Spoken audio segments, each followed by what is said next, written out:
Road side ধাবাগুলোতে যে chilli chicken বানানো হয় তার টেস্টটা কিন্তু অসাধারণ হয়। কি প্রসেসে করলে আপনারা সেই টেস্টটাই বাড়িতে নিয়ে আসতে পারবেন সেটাই আমি এই ভিডিওতে করে দেখাবো।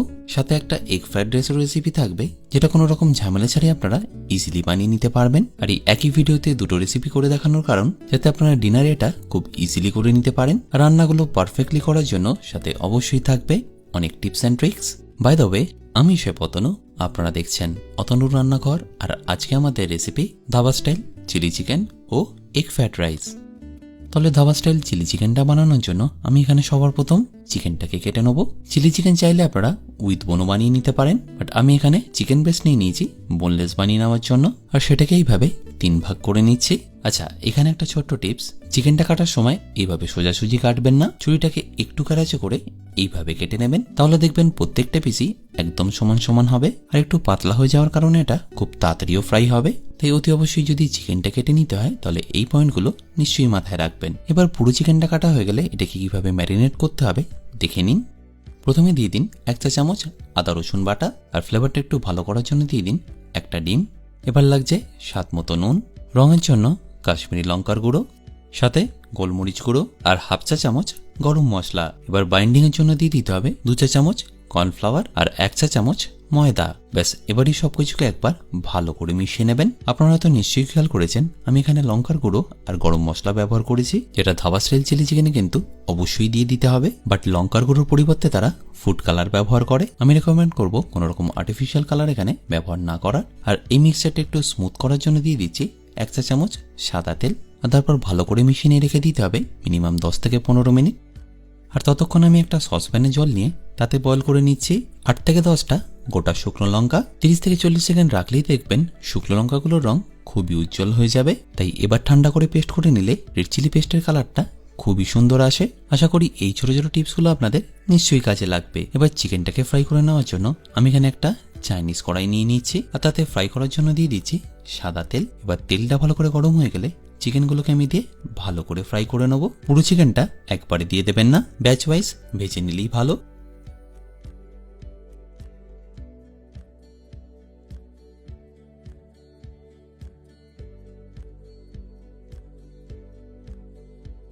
আর পুরো চিকেনটা ভাজা হয়ে গেলে আমি আপনাদের একটু ভেঙেও দেখাচ্ছি। দেখুন চিকেনটা কতটা সফট আছে আর ওপরের কোটিংটাও কতটা পাতলা। খুব বেশি পুরো হলে ময়দার স্বাদটাই পাওয়া যায়। তাই অবশ্যই আমি যেভাবে ম্যারিনেট করেছি সেইভাবে ম্যারিনেশনটা করে নেবেন। এবার তেলটা কমিয়ে নিয়ে ওই একই চিকেন ভাজার তেলে আমি দিয়ে দিচ্ছি 2 চা চামচ রসুন কুচি আর 2 চা চামচ আদা কুচি। গ্যাসের ফ্লেমটা হাই করি 20 থেকে 30 সেকেন্ড এটাকে ভালো করে ভেজে নেবেন। মনে রাখবেন এই রসুন আর আদাটা যেন লাল লাল করে ভাজা না হয়। এবার এখানে দিয়ে দিতে হবে আমরা যে চিলি পেস্টটা বানিয়ে রেখেছিলাম সেটা। আর তারপর গ্যাসের ফ্লেমটাকে হাই রেখে আপনাদের এটাকে কুক করে নিতে হবে। আর কুক করার সময় দিয়ে দিতে হবে 2 চা চামচ ভিনিগার। 2 থেকে 3 মিনিট কুক করলেই দেখবেন শুকনো লঙ্কার যে কাঁচা গন্ধটা আছে সেটা বেরিয়ে যাবে আর লঙ্কার পেস্টটা এরকম দানা দানা হয়ে যাবে। তাহলে বুঝবেন এটা একদম পারফেক্টলি রেডি। এবার এই স্টেজে দিয়ে দিতে হবে কেটে রাখা ক্যাপসিকাম, পেঁয়াজ আর কাঁচা লঙ্কা। মনে রাখবেন এই ভেজিটেবলগুলো যেন ওভারকুক না হয়, তাই গ্যাসের ফ্লেমটা হাই করে খুব বেশি হলে 1 মিনিট অবধি আপনারা এটাকে ভেজে নেবেন।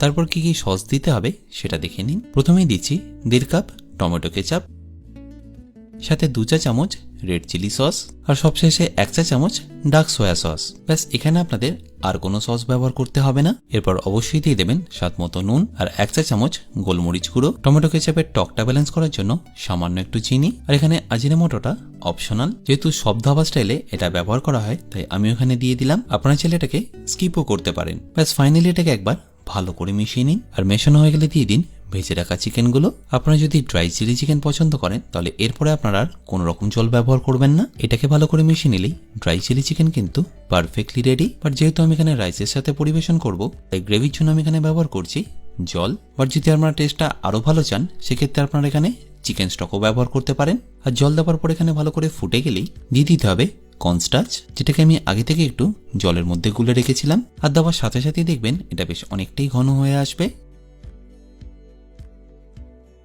আর তারপর ফাইনালি এটাকে ফিনিশ করুন ধনেপাতা আর পেঁয়াজ পাতা দিয়ে। এটা আমি আপনাদের পরিবেশন করে দেখাবো।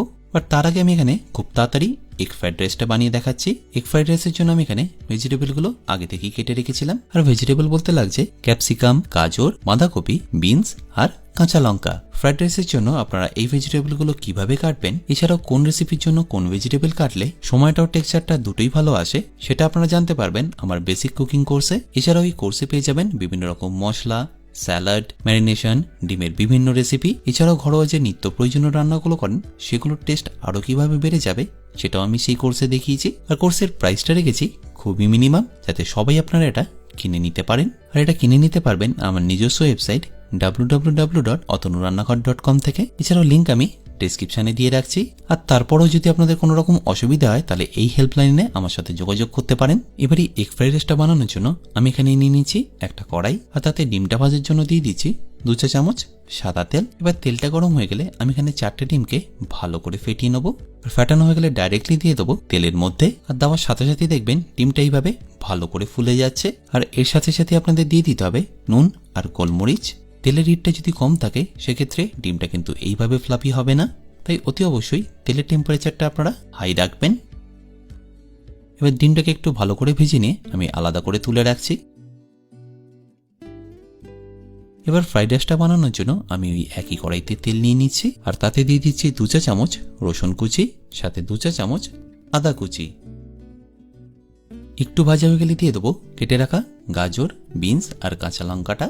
আর এই ভেজিটেবলগুলো প্রথমে আপনাদের দিয়ে দিতে হবে, কারণ ভাজতে এটা একটু বেশি সময় লাগে।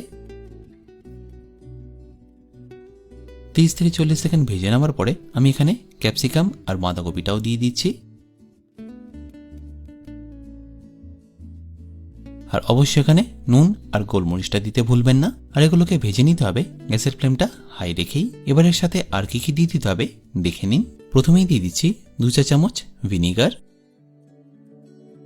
সাথে 2 চা চামচ ডার্ক সোয়া, আর 2 চা চামচ টমেটো কেচাপ। ব্যাস, এখানে আপনাদের আর কিছু দিতে হবে না। এবার একটু ভালো করে মিশিয়ে নিয়ে আগে থেকে সেদ্ধ করা বাসমতি চালটা আমি এখানে দিয়ে দিচ্ছি। আর সেদ্ধ চালটা দেওয়ার পরও আপনাদের নুন আর গোলমরিচ দিয়ে দিতে হবে। আবারও বলছি, আমি এখানে আজিনামোটো ব্যবহার করলাম, আপনারা চাইলে নাও ব্যবহার করতে পারেন। আর ফাইনালি স্বাদটা ব্যালেন্স করার জন্য দিয়ে দিন 1 চা চামচ চিনি। আর ফাইনালি ভেজে রাখা ডিমটা দিয়ে ভালো করে মিশিয়ে নিন।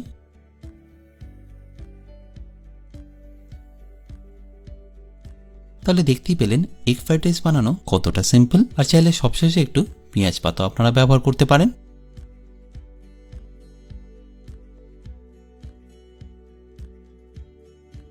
এবারে এগ ফ্রাইড রাইসের সাথে পরিবেশন করুন গরম গরম চিলি চিকেন। আশা করি এই দুটো রেসিপি আপনাদের নিশ্চয়ই ভালো লাগবে। আর ভালো লাগলে প্রতিবারের মতো আমাকে কিন্তু কমেন্টে জানাতে ভুলবেন না। বাই দ্য ওয়ে, আমি শেফ অতনু, আপনারা দেখছিলেন অতনুর রান্নাঘর। দেখা হচ্ছে আপনাদের সাথে আর একটা নতুন রেসিপি নিয়ে নেক্সট এপিসোডে। ভালো থাকবেন, সুস্থ থাকবেন।